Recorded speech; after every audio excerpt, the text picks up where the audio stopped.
All right, thank you so much for joining me today. We're going to play around with our big brushes. All right, so you see the final result here at the end of the day. I'm going to show you how we put this all together and play with a bunch of different brushes, okay? Change it up a little bit. I got a bunch of different ideas I'll share with you. Maybe we can, change this up with different flowers if you want. But I definitely thought I would stay a little bit more true to what I was doing in the art battle, and but bump it up a little bit more because I have the time, right? That art battle, I only had 20 minutes.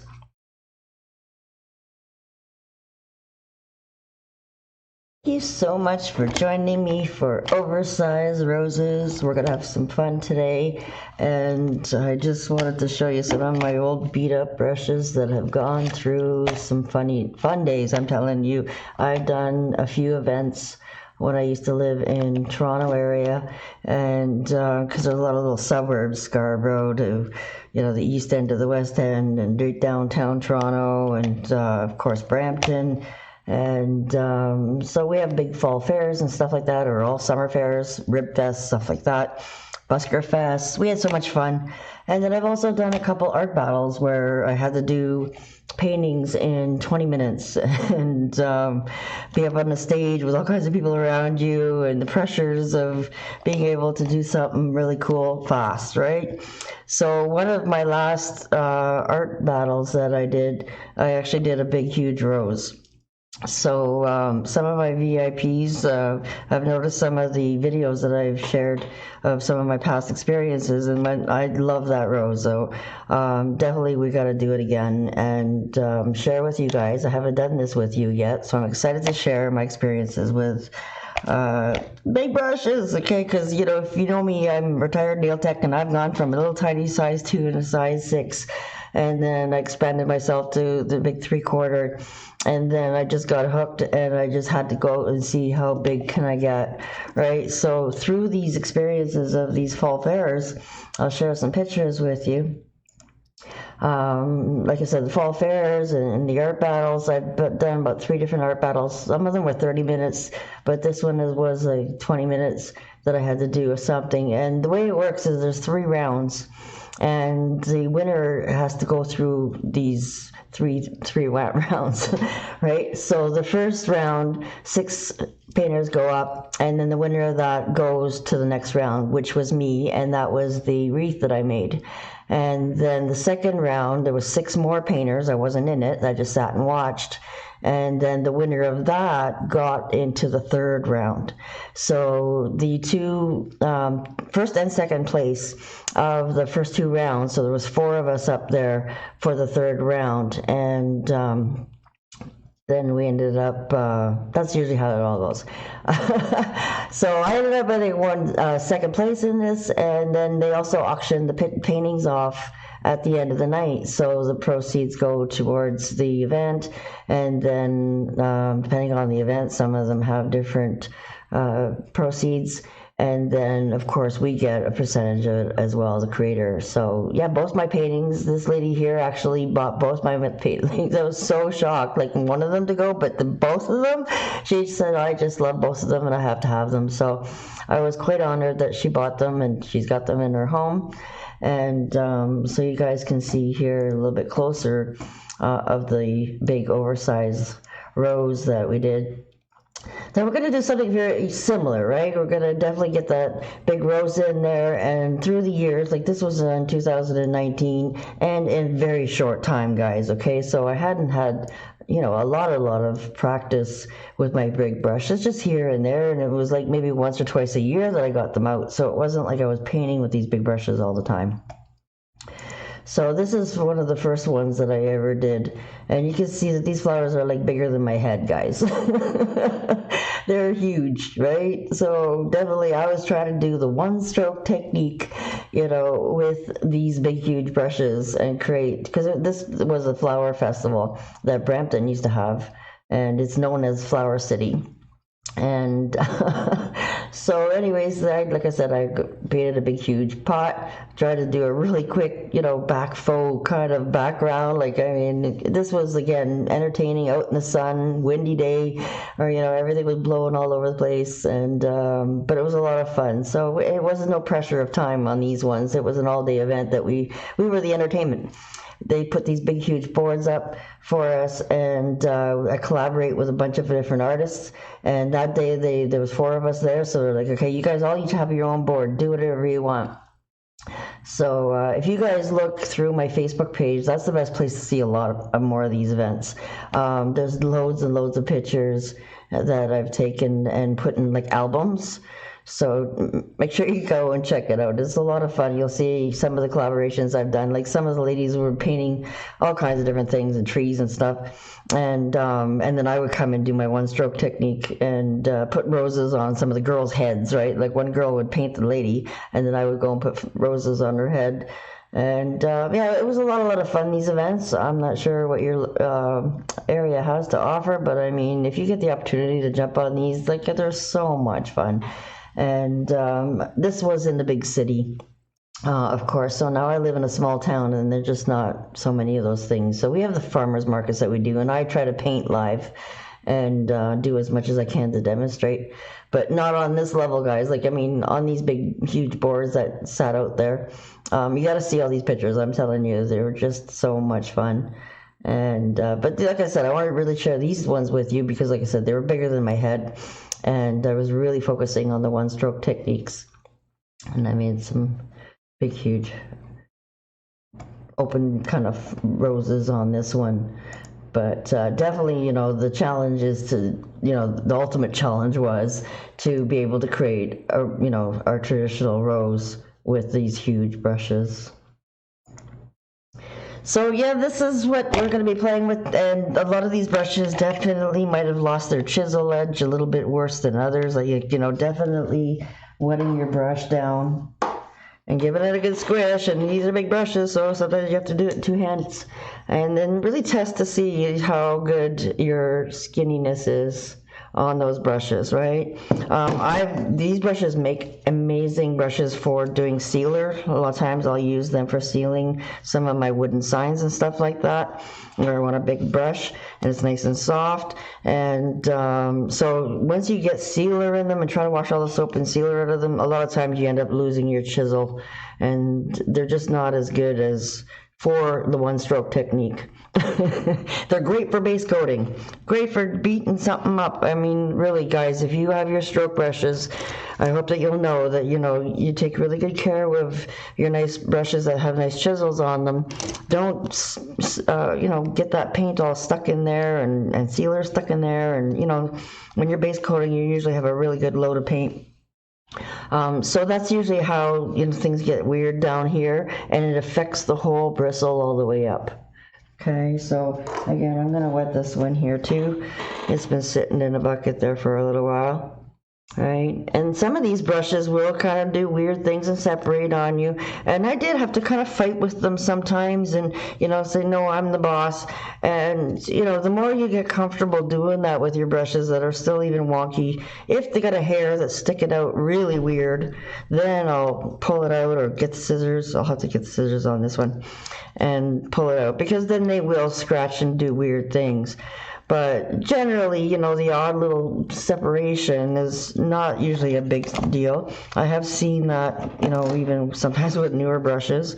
And you can see this one here has got an angle to it now. Like, I went and used that same angle so many times, and I really did a lot of painting with these brushes. Like I said, and with cheap paint too, guys. It wasn't always the folk art. It was whatever cans of paint they threw out at it to used, because we didn't have to pay for all that paint. It was just donated to us, so we never knew what kind of paint we were using. And even in the art battles, we were given 5 colors, and that was it. And we had to make any kind of creation we can come up with by mixing ourselves those primaries. So yeah, it was definitely a lot more challenging, and I'm not going to do that to you guys. We're going to play with some really nice colors, and definitely the ones we have from our folk art.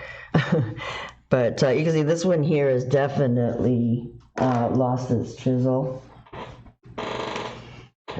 Okay, so when it starts really separating like that, then you know you've got a lot of paint down there, right? And then also these paintbrushes probably sat in water way too long, or they, again, by the time I got home to clean my brushes from after these events, sometimes the paint, like we try to rinse them while we're there in the bathroom or something, but they never get cleaned properly, and then you get home and then you're tired, and then it's the next day, and it's like, oh boy, my brushes need a good cleaning. So yeah, definitely, they're like any brush, you take care of them. Now that I have a collection of yucky brushes, and then these ones get bent too, like this was in a case. So these nylon bristles can be, get beat up. Like this is a new one. But like I said, it's got a little bit of a crink, like if you had a ponytail in your hair or slept on it and your hair changes, right? So definitely they're not the best quality brush, but they are a great brush. Now these I have a few sets here that I can ship to you in Canada. Definitely Donna has these sets available. Sometimes you do find generic ones, but these are the plaid ones. Right, and they're pretty much all the same. I got Craft Mart ones somewhere, maybe even not Canadian Tire or something like that, or your hardware store. I might even have very similar ones. But the plaid ones, I did notice they are a little bit different. They do try to bump things up somehow in quality. Maybe the bristles are a different kind of material, that you don't really see because they're all white. So yeah, this one here too is a great brush for the oversized. This is a 1.5 brush, but I definitely feel like this brush is definitely a little bit more thicker. And if you compare the size, technically, this is a 1, this is a 2, this is a 1.5, right? But even with the 1, you get a little bit more length, right? Especially with the 2, with that half more size, right? You get a lot more length.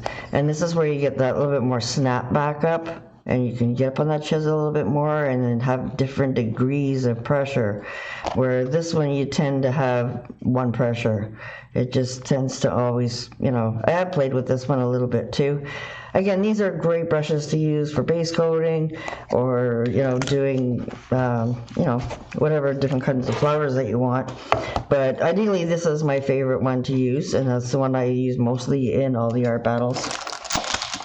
And I do have a couple brand new sets that I'm going to open for the class today so that I'll have a really beautiful chisel and get the best results, right? So definitely consider that it might be time for you to get new brushes if you have them or abuse them like I have. Like I said, some of them have been used with sealer, and they get stuck in there. And depending on the kind of sealer you use, some are really hard to wash that sealer out, and then they get really stiff, right? And you just don't get that nice push up, right?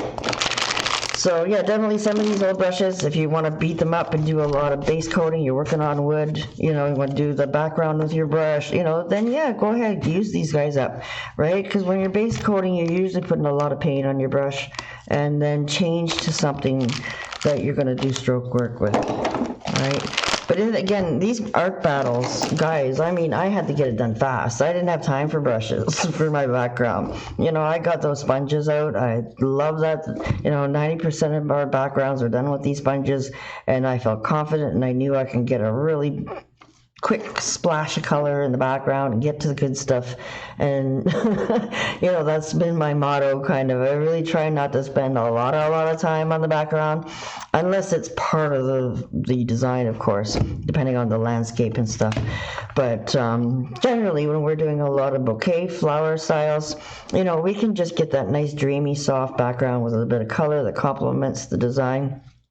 Or even contrast on the design, is going to definitely, depending on your design and what colors you choose, right? Everybody likes something different. Some people like more calm, more married colors that are all unified, kind of harmonizing together. Some people like those bold colors that contrast. So it's not like it's right or wrong, really. Sometimes it's just your choice, right? What you like, right? So hopefully you have jumped on my course number 9, part of my ultimate package deal, because we played around with a lot of different centers, the science behind the rose, which is going to apply no matter what size brush you use, right? So we got to figure out how big you want to get it with those back petals, and then definitely you're going to downsize in your petals to get it to look like it's harmonizing into the shape and, you know, softly flowing into each other. Okay, so lots and lots of practice sheets that you guys got. I played around with different ways to put those back petals, right? Different ways to play around with your inside their little curl, right? Really going crazy. Again, this is, you guys are beginners, you're just jumping on this course. It was just a nice way to play around with, you know, certain kind of wiggle, right? And then you know that there's so many different wiggles and smooth, bumpy looks that you can get. And even me, guys, like I did this course in 2020. I did that art battle in 2019. It's currently to the end of 2020. We're here in December here. And, you know, every year that I keep painting, I get more and more comfortable, more and more loose with my stroke work. And, but it just it does get yourself down to that practice. Make sure that you're comfortable with that dolphin nose, sliding those sideways strokes in, because it's still, you're going to have to practice with this one the same way. You're going to get up on that chisel and you might have to push even, it feels like you're pushing more because you got a bigger brush, right? To get around and up on that chisel to slide it in. Doing your sideways strokes, pushing, pulling out, right? So you're on a bigger scale, guys. So you're definitely got the same mathematical kind of stuff going on when you're talking about size and proportions. Right, those little buds. Sometimes in the beginning, you know, I always say you don't want to go any bigger than your brush is wide for that bud, but definitely the smaller you make it, smaller than the width of the brush, right? Doesn't matter how big your brush is, right? Even if it's the 16, right? You don't want to make that little bud, you know, bigger than that brush. Right, but then the little openings of them are definitely going to be, you know, not as wide as your brush. Right, so sometimes it's good to play around with proportions, right, to kind of understand the theory behind using such a big brush. Right, so hopefully that might help you a little bit to get around the size difference, right? Because normally we don't make a lot of roses with our big 3/4. You know, definitely there is a bit of a size difference there, right? And you know, a lot of people are like, oh my god, these are huge with this brush. So like I said, this is all about oversized. It's all about like getting it really big. A lot of our oversized paintings definitely flow off the edge, right? So this one I definitely just wanted to make it oversized and a nice bouquet kind of style. We're going to still stay with that same kind of look where I was kind of doing a U kind of shape, a little bit softer is what I was trying to do, but sticking that rose right in the very middle. So we can definitely add a little bit more flowers to that, like we have time. And definitely I want to play around with more of those little pouncy flowers, but we're going to change things up a little bit. Like I said, you're going to see, or you already seen because you got the end result. This is a one-time deal, guys. I'm not making this twice, so that's why I'm pre-recording this, so that you guys can follow with me, and especially for the design aspect, right? This is why I like to pre-record some designs, because I've already done that figuring out when I did the painting and showed it to you, and then you loved it, and then I do it the second time in class. It's always different, right, guys? So yeah, definitely I want to share a little bit more of the creative process with you as well, at the same time as creating this new design for you. Okay, so definitely we're still going to be playing around with this oversized rose. Like, it's huge, right? This was actually bigger than 1620. And I also did it on a portrait style. All right, so this way, actually, landscape, I'll be able to get a little bit different layout, but definitely we're still going to get it nice and big, and for another reason, it just fits this way much better for you guys under the camera. If you feel like you want to do a portrait, this is your design, guys. Like I said, you're going to map it out and you're going to create it. Maybe you want to do a different color background. All right, but definitely I want to share with you how I got this type of pink, and the supply list is all there, of course, for you. But like I said, we only had the primaries back then, red, white, and I made that purple with some blue, like regular blue. I didn't want to just put blue, so I played around. I had a dirty brush or something going on from the reds, and I created some purple. And then I played around with my blue and my yellow, and I actually created my leaves with just basics. And actually, I love those leaves, and we can even play with those today, again, with those primary colors for the leaves. Because if you notice real deep, deep, deep down in the base of the leaf, right, it just has that little bit of bluish tone, and then it has the greenish tone, and then it has the yellow tones at the end, right? And of course I had to put a little bit of white in there.